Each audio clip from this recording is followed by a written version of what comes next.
விஜய் ஒரு தீர்க்கமான சிந்தனை இல்லாத மண்ணாங்கட்டி. ஸ்டாலின் ஆட்சிக்கு காலம் இன்னும் 70 நாட்கள் மட்டுமே உள்ளது என ராம சீனிவாசன் பேட்டி. தூத்துக்குடி மாவட்டம் எட்டயாபுரத்தில் பாஜக சார்பில் தூத்துக்குடி வடக்கு மாவட்ட துணைத் தலைவர் ஆத்திராஜ் தலைமையில் தூத்துக்குடி வடக்கு மாவட்ட தலைவர் சரவணகிருஷ்ணன், எட்டயாபுரம் ஒன்றிய தலைவர் சரவணகுமார், மாநில பொதுக்குழு உறுப்பினர் ராம்கி ஆகியோர் முன்னிலையில் மக்களுக்காக மக்களிடமிருந்து 2026 சட்டமன்ற தேர்தல் அறிக்கை வாகனத்தை கொடியசைத்து தொடங்கி வைத்த பாஜக மாநில பொதுச் செயலாளர் ராம சீனிவாசன், அதற்கு முன்னதாக எட்டயாபுரம் பாரதியார் மணிமண்டபத்தில் மகாகவி பாரதியாரின் முழு திருவுருவ சிலைக்கு மாலை அணிவித்து மரியாதை செலுத்தினார். இந்நிகழ்ச்சியில் விவசாய அணி தலைவர் ஜெயக்கண்ணன், இளைஞர் அணி தலைவர் பொன்ராஜ், நெசவாளர் பிரிவு தலைவர் நாகராஜன், ஊடக பிரிவு தலைவர் சுந்தரராஜன், ஒன்றிய பொதுச் செயலாளர்கள் ஹரிஹரசுதன், ராமர், காளிராஜ், சேதுராஜ், அமுதா, மாவட்ட பொருளாளர் சீனிவாசன், கண்ணன், நாகஜோதி, சிவா, வெயிலுமுத்து உட்பட கழக நிர்வாகிகள், தொண்டர்கள் மற்றும் பொதுமக்கள் பலர் கலந்து கொண்டனர். இன்றைக்கு பிப்ரவரி 7ஆம் தேதி மகாகவி பாரதி பிறந்த புனிதமான மண் எட்டயபுரத்தில் பாரதியினுடைய நினைவு மண்டபத்திற்கு முன்னால் நாம் நின்று கொண்டிருக்கிறோம். பாரதிய ஜனதா கட்சியினுடைய தேர்தல் அறிக்கை குழுவை மரியாதைக்குரிய மாநில தலைவர் நயினார் நாகேந்திரன் அவர்கள் நியமித்திருக்கிறார். அதனுடைய தலைவராக முன்னாள் மாநில தலைவர், முன்னாள் ஆளுநர் மரியாதைக்குரிய சகோதரி தமிழிசை சவுந்தரராஜன் அவர்கள் தலைமை பொறுப்பை ஏற்று செயல்பட்டு கொண்டிருக்கிறார். தேர்தல் அறிக்கையினுடைய கமிட்டி தலைவராக அதில் பல்வேறு துறை சார்ந்த நிபுணர்கள்லாம் இடம்பெற்றிருக்கிறாங்க. ஐயா நரேந்திர மோடி அவருடைய ஆலோசனையின்படி நாம பல விஷயங்களை தீர்மானித்து ஒரு தேர்தல் அறிக்கை தயாரிக்கக்கூடாது. மக்களிடம் கருத்து பெற்று, மக்களிடம் கருத்து கேட்டு, அவர்கள் என்ன விரும்புகிறார்கள் என்பதையும் தெரிந்து கொண்டு தேர்தல் அறிக்கை தயாரிக்க வேண்டும் என்பதுதான் மோடி அவர்களுடைய வழிகாட்டுதல். அதனால தான் பிஜேபியை பற்றி சொல்கிறப்ப this is a party with difference அப்படின்னு சொல்கிறோம். வித்தியாசமான கட்சி, மற்றவர்கள் சிந்திக்காத கோணத்தில் பிஜேபி சிந்திக்கும். அதற்காக பிரச்சார வாகனங்கள் மாதிரி ஒரு கருத்து கேட்பு வாகனம் தயாராகிறது. ஒவ்வொரு மாவட்டத்துக்கும், ஒவ்வொரு சட்டமன்றத்திற்கும் ஒரு நாள் அந்த வாகனம் மக்களிடம் கருத்து கேட்க செல்லும், மக்களை சந்திக்கும். அதில் பாரதிய ஜனதா கட்சியுடைய நிர்வாகிகள் பயணம் செய்வார்கள். கருத்து கேட்புக்கு என்று ஒரு படிவம் இருக்குது, அந்த படிவம் கொடுங்க. கருத்து கேட்புக்குன்னு ஒரு படிவம் இருக்குது, இதுதான் அந்த படிவம்.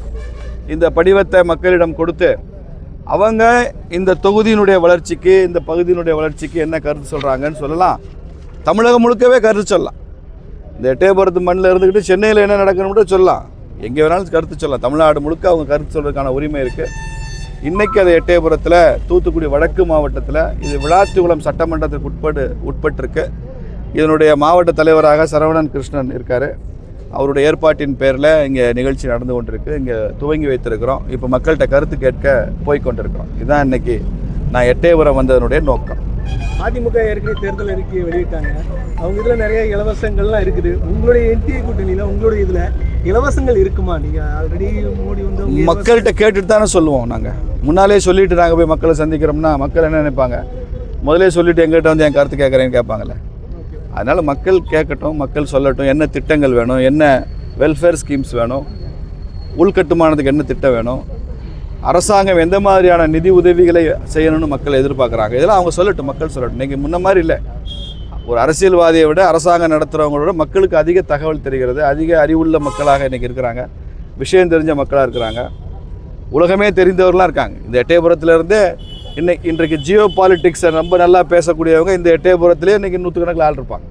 அதனால் அவங்ககிட்டலாம் கருத்து கேட்க போகிறோம். எத்தகைய திட்டங்கள் வரும்னு எனக்கு தெரியாது. ஆனால் 2 திட்டங்கள் இந்த மாவட்டத்தில் ரொம்ப முக்கியமாக நேற்றிலிருந்து நான் சுற்றுப்பயணம் பண்ணும்போது சொல்கிறாங்க. அதை எங்கள் மாநில தலைவர் அவர்களது ஒப்புதலோடு, இந்த கமிட்டியினுடைய தலைவர் அக்கா தமிழிசை ஒப்புதலோடு அது இடம்பெற செய்ய வேண்டும் என்ற அவா எனக்கு இருக்கிறது. ஒன்று, இந்த விளாத்திகுளம், புதூர், குளத்தூர் வழியாக கிழக்கு கடற்கரை சாலையை ஒட்டி ஒரு ரயில் வழித்தடம் வேணும் சென்னை வரைக்கும். இது இந்த பகுதி மக்கள் 50-60 வருஷமாக கேட்டுக்கொண்டிருக்கிற ஒரு விஷயம் அப்படின்னு சொல்கிறாங்க. எனக்கு தெரிய கனிமொழி இன்றைக்கி நாடாளுமன்ற உறுப்பினராக இருக்கிறார் தூத்துக்குடிக்காக. இதெல்லாம் அவங்க பேசுனாங்களான்னு தெரியல. ரயில் அமைச்சர் அங்கே தான் இருக்கார், பக்கத்தில் தான் இருக்கார். பிரதமரே பக்கத்தில் தான் இருக்கார். ஒரே நாடாளுமன்ற வளாகத்துக்குள்ளே தான் எல்லாம் இருக்காங்க. இதெல்லாம் சொன்னார்களா, செய்வதற்கு முயற்சி செய்தார்களா, ஒரு ஃபீசிபிலிட்டி ஸ்டடியாவது பண்ணுறதுக்கு இவங்க அதை எடுத்து சொன்னாங்களான்னு எனக்கு தெரியாது. அதனால் பாரதிய ஜனதா கட்சியினுடைய தேர்தல் அறிக்கையில் அது இடம்பெற வேண்டும் என்று மக்கள் விரும்புகிறார்கள். இதை நாங்கள் கமிட்டிக்கும் மாநில தலைவருக்கும் சொல்லுவோம். ஒன்று. 2வது விஷயம், இங்கே பம்பை வைப்பாறு இணைப்பு திட்டம் அப்படி வந்தால் இந்த வைப்பாறு இப்போ பெரிய அகலமான நதியாக இருக்குது. நான் நீங்கள் தெரிஞ்சிருப்பீங்க, பார்த்துருப்பீங்க. ஆனால் அது தண்டியில் வறண்டு போயிருக்கேன். அதில் தடுப்பணைகளுடைய எண்ணிக்கை ரொம்ப குறைவாக இருக்குது. அப்போ இந்த பம்பை வைப்பாறு திட்டம் நிறைவேற்றப்படும் போது இந்த பகுதியே ரொம்ப செழிப்பாக மாறும். குடிநீர் தட்டுப்பாடு இருக்காது என்பது மாத்திரமல்ல, புதிய தொழிற்சாலைகளுக்கான நீர் ஆதாரம், விவசாயத்திற்கான நீர் ஆதாரம், இதெல்லாமே சர்ப்ளஸ் வாட்டர், மிகைவாக வரக்கூடிய மிகை நீர் வைத்து கொண்டே இதை செய்ய முடியும். ஆனால் அந்த திட்டத்துக்கும் போதிய முனைப்பு காட்டவில்லை திமுக அரசாங்கம்.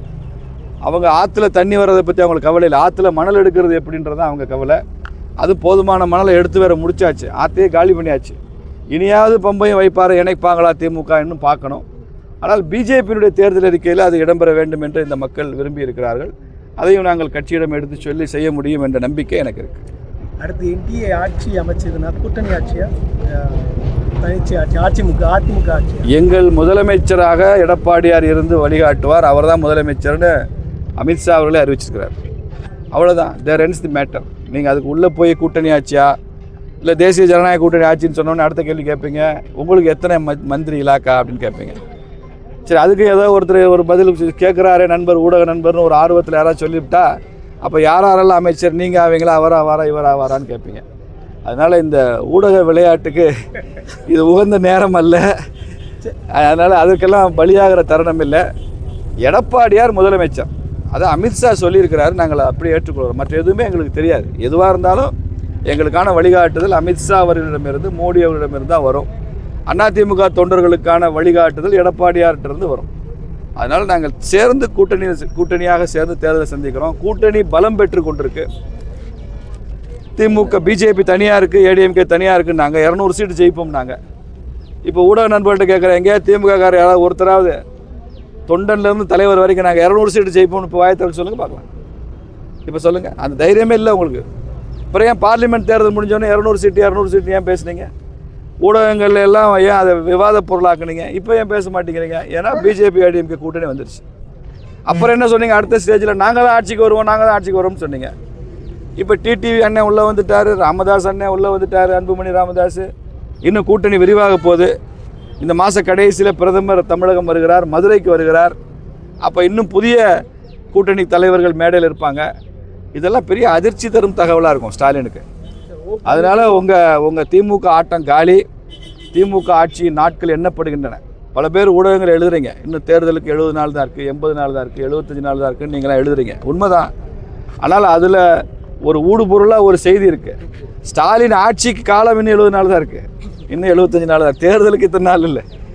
ஸ்டாலினுடைய ஆட்சிக்கு, திமுக ஆட்சிக்கும் கெடு விதிக்கப்பட்டிருக்கு. தேர்தல் கமிஷன் தேர்தல் அறிவித்தா அது திமுக ஆட்சிக்கு விடுக்கப்பட்ட கெடு. அடுத்து விஜய் டபுள் இன்ஜின் டப்பா இன்ஜின் ஒரு விமர்சனம் பயங்கரமாக வச்சிருக்காரு. அவருங்க விசில் சின்ன வாங்கிட்டாரு. முதல்ல என்ன நினச்சாரு, டிடிவி காங்கிரஸ்லாம் தங்க கூட வருவாங்கன்னு நினச்சாரு. கையில் பிடிச்சி விசிலை ஊதலான்னு நினச்சாரு. குக்கர்லேயே விசில் இருக்கும்னு நினச்சாரு. இப்போ அதெல்லாம் ஒன்றும் நடக்காத மாதிரி தெரியுது. இப்போ என்ன பேசுனா எடுபடாதுன்னு அவருக்கு தெரியல. விஜயோட அரசியல் என்றது தன் முன்னால் இருக்கிறவங்க கைத்தட்டுறதுக்காக பேசுகிற அரசியல் தான் விஜயோட அரசியல். அதை தாண்டி அரசியலில் தீர்க்கமான சிந்தனையோ பக்குவமோ தமிழ்நாட்டை பற்றிய முழுமையான ஒரு புரிதலோ எதுவுமே இல்லாத ஒரு மண்ணாங்கட்டி. அந்த கட்சியே ஒரு மண்ணாங்கட்டி கட்சி. ஒரு மழையில் கரைஞ்சி போயிடும் அந்த கட்சி. நான் மண்ணாங்கட்டின்றதை நல்ல வார்த்தையாக சொல்கிறேன். ஆனால் சுலபமாக அது கரைஞ்சி போகிற கட்சி. அது அவருக்கு எதுவுமே தெரியாது. நீங்கள் ஆடியன்ஸ் கைத்தட்டணும்னு ஒருத்தன் பேசுகிறாங்க அப்படின்னாலே அவங்களுடைய தகுதி தெரியுது, தராதரம் தெரியுது. விஜயோட முழு எய்மே அவங்க முன்னால் இருக்கிற ரசிகர்கள் படம் பார்க்கும்போது எப்படி விசில் அடிச்சுட்டே படம் பார்க்குறானோ, இவர் டூயட் பாடும்போது எப்படி விசில் அடிச்சுக்கிட்டே டூயட் ரசிக்கிறானோ, அது மாதிரி இவர் பஞ்ச் டயலாக் பேசுனா அதை ரசித்து கைத்தட்டணும்னு நினச்சி தான் பேசுகிறாரு. விஜய் கூட்டத்தில் உட்கார்ந்துருக்கிற இந்த 5000-10,000 பேருக்கு வெளியில் ஒரு 8 கோடி தமிழர்கள் இருக்கிறாங்கன்றது விஜய்க்கு தெரியாது. அவங்களுக்கு இவர் சொல்கிற செய்தி என்ன திட்டம் கொடுக்க போகிறாரு? எல்லாருக்கும் காரு, எல்லா வீட்டுக்கும் காரு எப்படி கொடுப்பாரு? ஸோ அதெல்லாம் சொல்லணும் அவருக்கு. அதெல்லாம் சொல்லிவிட்டு அவர் அரசியல் பண்ணார்னா அர்த்தம் இருக்குது. வெறும் ரசிகர்களை வச்சுக்கிட்டுலாம் கட்சியை நிர்மாணிக்க முடியாதுங்க. ரசிகர்களை வச்சுட்டு கட்சி நிர்மாணிக்க முடியாது. இந்த ஒரு தேர்தலுக்கு அப்புறம் விஜய் கட்சி, விஜய் அரசியல், விஜய் பேசுகிற அத்தனை அரசியல் கருத்து எதுவுமே இருக்காது. இந்த ஒரு தேர்தலில் பல்லுச்சிடும் எல்லாமே. அதுக்கப்புறம் விஜய் பற்றி கேள்வி கேட்க நீங்களும் ஊடகத்தில் தயாராக இருக்க மாட்டேங்க. ஓபிஎஸ் உங்கள் கூட்டணி